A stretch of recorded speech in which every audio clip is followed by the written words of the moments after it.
Dugaan motif pembunuhan Brigadir J, perselingkuhan atau pelecehan seksual. Kapolri Jenderal Listio Sigit Prabowo menyebutkan motif pembunuhan berencana terhadap Brigadir J. Ada dua motif yang sedang dialami: pelecehan seksual dan perselingkuhan.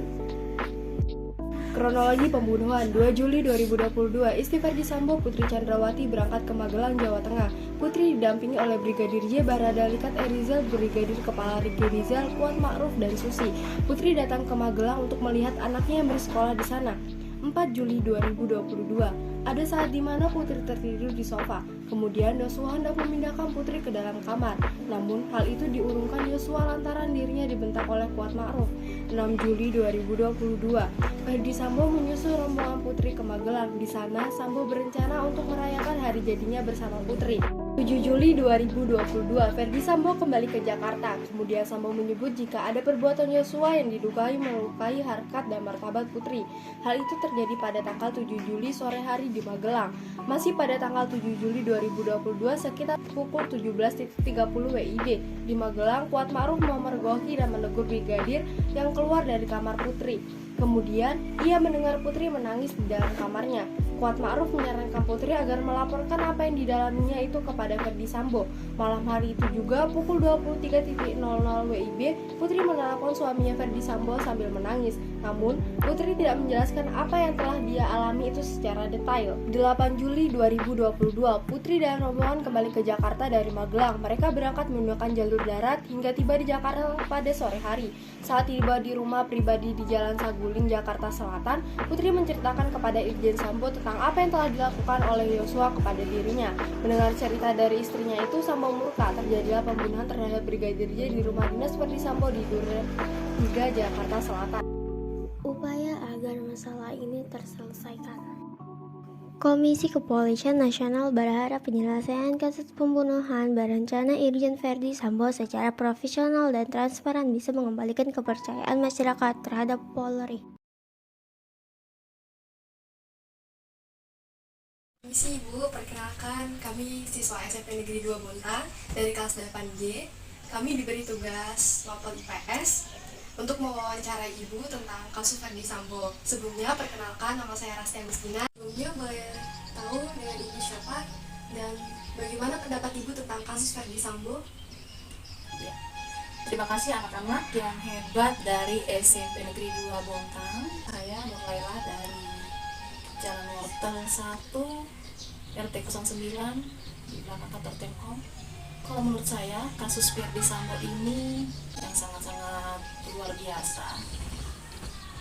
Ini membuktikan bahwa hukum di Indonesia masih bisa diatur dan dipermainkan oleh orang-orang tertentu, apalagi orang-orang yang mempunyai jabatan yang bisa membuat skenario yang luar biasa kalau menurut saya. Tapi harapan kita sebagai masyarakat umum, mudah-mudahan kasus ini segera bisa diatasi dan bisa ditemukan, bisa memunculkan bahwa kebenaran itu akan menang.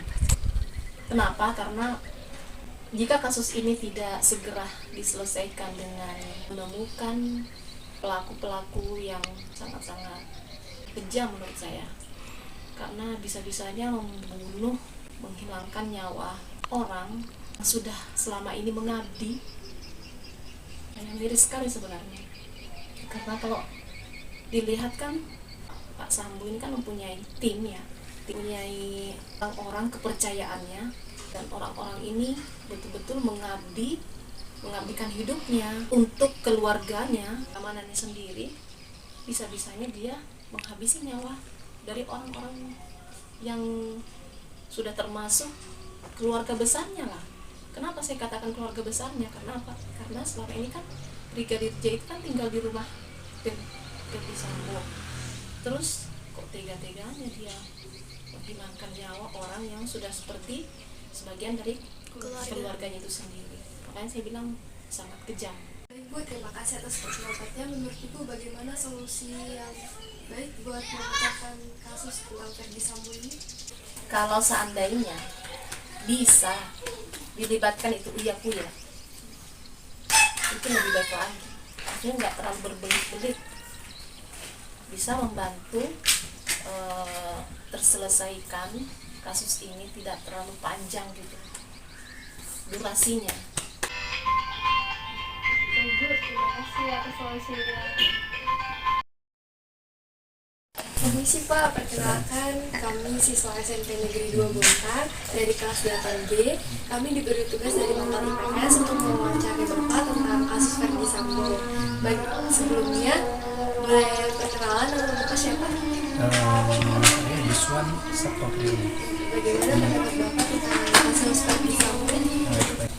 Yang pertama, Verdi Sambo itu adalah merupakan police ambassador.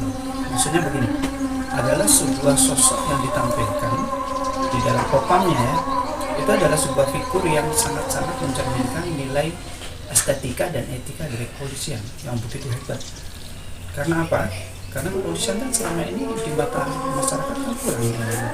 Nah, sehingga dengan adanya kasus Sambo ini tentunya akan menambah sebuah prediksi yang kurang baik tentunya. Apalagi berkaitan dengan, mohon maaf, anak buah.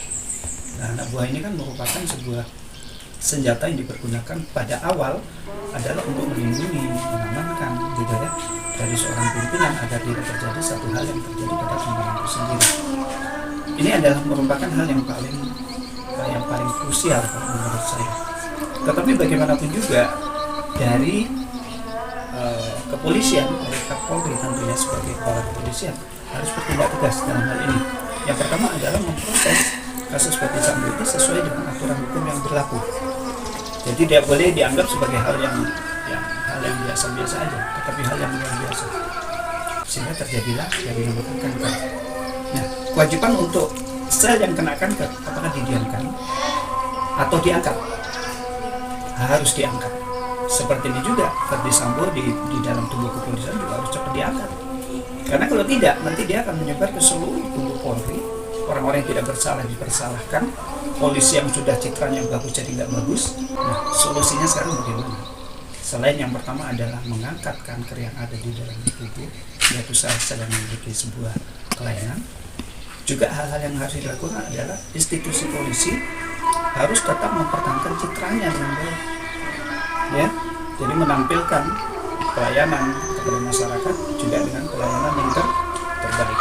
Adanya transparansi, adanya kesetaraan, kemudian menjauhkan stigma-stigma yang negatif terhadap masyarakat, sehingga masyarakat bertambah percaya dengan kepolisian. Saya kira itu saja dari saya. Kurang lebihnya, mungkin ada kata-kata yang kurang berkenan. Saya mohon maaf. Baik Bapak, terima kasih atas pendapat dan solusinya. Baik.